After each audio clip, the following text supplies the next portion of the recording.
Welcome back yet again, gang. This is your lecture for Chapter 17 in your textbook, Give Me Liberty by Dr. Eric Foner. This chapter is entitled Freedom's Boundaries at Home and Abroad, 1890 to 1900. The first section of this lecture is called the Populist Challenge. The focus question for this section is, what were the origins and significance of populism? The origins of populism lay with what was known as the Farmers' Revolt. During the late 19th century, small farmers faced increasing economic insecurity as big business began to more and more dominate the agricultural industry. Even small farmers were faced with a situation where they had to cater to and sell their products in the national and even international markets, which of course made them subject to the same price fluctuations and price swings that are associated with those sorts of large-scale market activities. The Farmers' Alliance was founded in this period, and it grew to be the largest citizens movement of the entire 19th century. And essentially what the Farmers' Alliance was trying to do was to set up exchanges that would loan money to farmers and help them sell their produce on the national and international markets to help to mitigate some of that economic insecurity. And the Farmers' Alliance began to demand that the federal government establish warehouses to store crops and to issue loans based on those crops as a collateral. This was called the sub-treasury plan, as generally it was difficult for small farmers to get loans for the application to their business activities from traditional banks. And it was hoped that this sort of program would help provide farmers with the capital they need, or they needed, to engage and compete in these sorts of national and international markets. The Farmers' Alliance evolved into a political party, the People's Party, also known as the Populists. And although it started with farmers, it sought to speak for all producing classes, and this included the class of industrial laborers as well. The People's Party promoted community organization and education, and it really was a progressive movement that embraced modern technologies and thought the federal government should operate in a business-like manner to promote the public good. And the real key here is that the People's Party was perhaps, arguably, one of the first purely grassroots movement, or grassroots political movement in American history. And what I mean by that is this was a party that was organized initially by everyday common citizens. This was not something that was sparked by the elites who were able to convince the ordinary people to support their program, as it was the situation was more like during, say, the American Revolution. This was a grassroots, from the bottom up, where the people actually organized together, removed from the more upper class or elite influence, and sought to affect political change by forming this political party from the bottom up instead of from the top down. People's Party platform of 1892, the first year that they actually fielded a list of candidates for public office, was a long list of proposals that sought to restore or promote greater democracy as well as economic opportunity. This list included such thing as the direct election of U.S. senators. At this point in American history, senators were still appointed by state legislatures, not elected by the people. They proposed a greater government control of the currency. They proposed a graduated income tax with, of course, a higher percentage of taxes taken from the wealthy and a lower percentage taken from those less wealthy. They proposed low-cost public financing for farmers, which was that original goal and mission of the Farmers Alliance. They advocated for the right of workers to form labor unions, and they also advocated for the public ownership of railroads. Now, I also want to point your attention to this political cartoon right here, that the title below it says The Blue and the Gray, and it shows Civil War soldiers, a Confederate and a Union soldier, shaking hands across a great divide.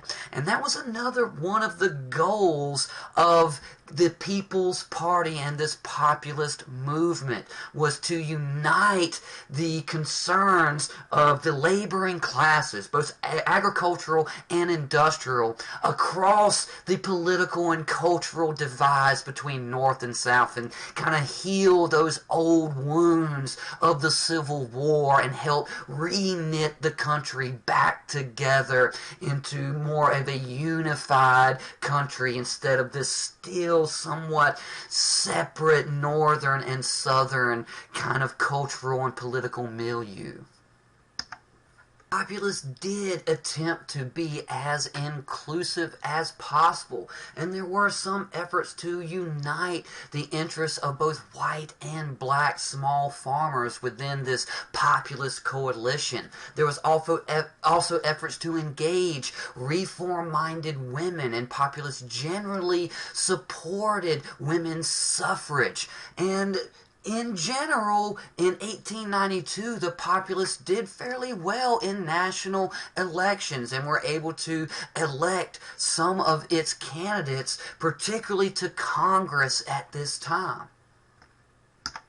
Rise and success of the Populist Party was set against a backdrop of severe economic turmoil and new tensions between capitalists and labor, between employers and employees. Beginning in 1893, a severe economic depression fell upon the United States, and this led to new incidences of civil unrest associated with the tensions between capitalists and labor in this period. One of these events was known as Coxey's Army, and you see a photograph of their march right here, when a gentleman named Jacob Coxey led a band of several hundred unemployed men on a march to Washington, D.C. to demand economic relief. The march was dispersed by federal troops. The federal government came in and used its power to disperse this civil unrest at the time.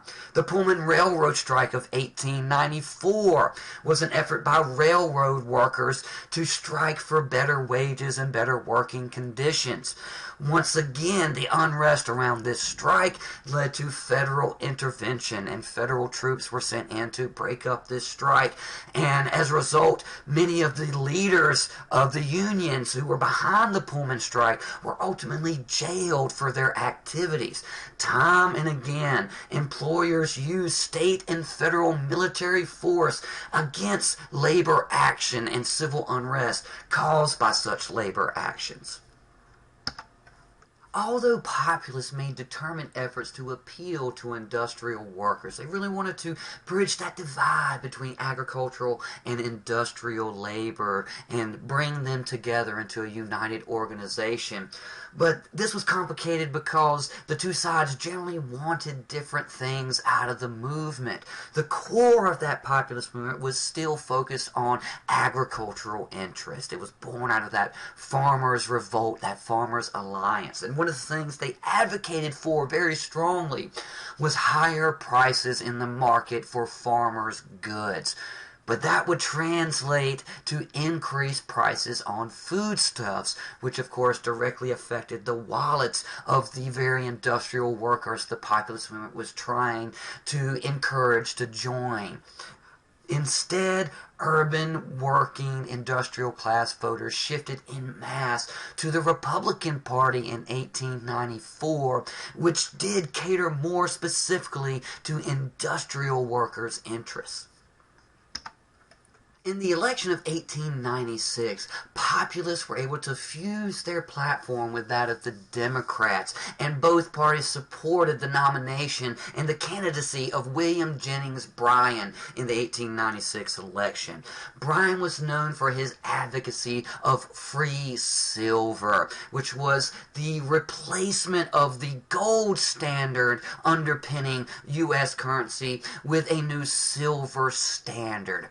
And this is best exemplified in his famous Cross of Gold speech, which is represented here on the cover of this magazine of the period, where you see Bryan carrying this cross of gold. And in this speech, he railed against the evils of the gold standard and called for the unrestricted minting of silver money, which would have the effect of helping to increase the currency supply, putting more money into circulation, which would help raise the prices of farm products, which would help put more money into the pockets of farmers and agriculturalists, and also make it easier for farmers and other debtors to pay off outstanding debts.